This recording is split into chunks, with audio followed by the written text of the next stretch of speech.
ফ্রিজে চিকেন নেই, মাটন নেই, সমস্যা নেই। আজ ইঁচড় আলু দিয়েই এমন জমজমাট রান্না হবে, পাড়া প্রতিবেশী গন্ধ পেয়ে হাজির হয়ে যাবে। হ্যালো এভরিওয়ান, আজকে আমি বানাতে চলেছি দারুণ মজার এঁচড় আলু রেসিপি। খেতে এতটাই টেস্টি হবে যে ভাত একটু বেশি খেতেই হবে। খুব সহজ উপকরণে একদম ঘরোয়া স্টাইলে রান্না করব। তাহলে চলুন আর দেরি না করে শুরু করা যাক। প্রথমেই আমি প্রেসার কুকারে এঁচড় আর আলুগুলোকে ভালোভাবে সেদ্ধ করে নিয়েছি। তেলটা ভালোভাবে গরম হয়ে গেলে সেদ্ধ করা এঁচড় আর আলুগুলো দিয়ে হালকা করে ভেজে নেব। এই স্টেপটা কিন্তু খুবই গুরুত্বপূর্ণ। এবার একটা মিক্সিং জারের মধ্যে পেঁয়াজ, আদা, রসুন আর কাঁচা লঙ্কা নিয়ে খুব সুন্দর করে একটা স্মুথ পেস্ট তৈরি করে নিলাম। তারপর ওই পেস্টের মধ্যে দিয়ে দিলাম ধনে গুঁড়ো, জিরে গুঁড়ো, লঙ্কার গুঁড়ো আর একটু কাশ্মীরি লঙ্কার গুঁড়ো। এদিকে এঁচড় আর আলুগুলো খুব সুন্দর করে ভাজা হয়ে গেছে। এখন এগুলোকে আমি একটা পাত্রে তুলে রাখছি, পরে আবার রান্নায় ব্যবহার করব। এবার কড়াইতে আবার একটু তেল দিয়ে দিলাম। তেল গরম হয়ে গেলে দিয়ে দিলাম সামান্য পাঁচ ফোড়ন। পাঁচ ফোড়নের সুন্দর গন্ধ বেরোতে অ্যাড করে দিলাম কুচি করে রাখা পেঁয়াজ। পেঁয়াজগুলোকে একটু নাড়াচাড়া করে হালকা গোল্ডেন হওয়া পর্যন্ত ভেজে নিলাম। এরপর আগে থেকে তৈরি করে রাখা আদা, রসুন, পেঁয়াজ আর সব মশলার পেস্টটা দিয়ে দিলাম কড়াইতে।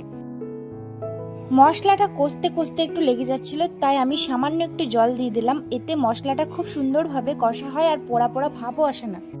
এবার ভেজে রাখা এঁচড় আর আলুগুলোকে কড়াইয়ের মশলার মধ্যে দিয়ে দিলাম। তারপর সব কিছুকে খুব ভালোভাবে মিশিয়ে নিচ্ছি, যাতে মশলাটা এঁচড় আর আলুর সাথে সুন্দর করে মেখে যায়। এখন মাঝারি আঁচে ধীরে ধীরে কষে নিচ্ছি আর মাঝে মাঝেই নাড়াচাড়া করছি। এই সময়টাতে কিন্তু রান্নার আসল স্বাদটা বের হতে শুরু করে। দেখুন কি সুন্দর রং চলে এসেছে।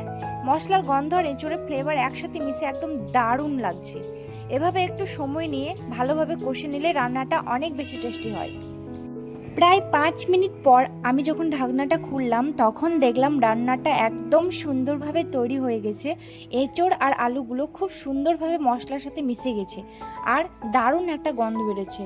আমি এবার এর সাথে যোগ করে দিলাম সামান্য ঘি এবং সাথে দিয়ে দিলাম গরম মশলার গুঁড়ো। তো অবশেষে আমাদের দারুণ মজার এঁচড় আলু রেসিপিটা একদম তৈরি হয়ে গেছে। এবার রান্নায় দেওয়ার মতো আর কিছুই বাকি নেই। পুরো রান্নাটা সুন্দরভাবে কমপ্লিট।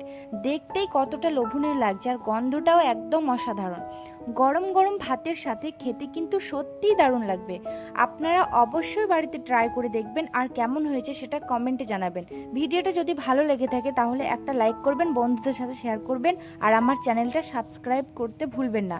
এভাবেই আরও নতুন নতুন মজার রেসিপি নিয়ে আবার দেখা হবে। সবাই ভালো থাকবেন, সুস্থ থাকবেন।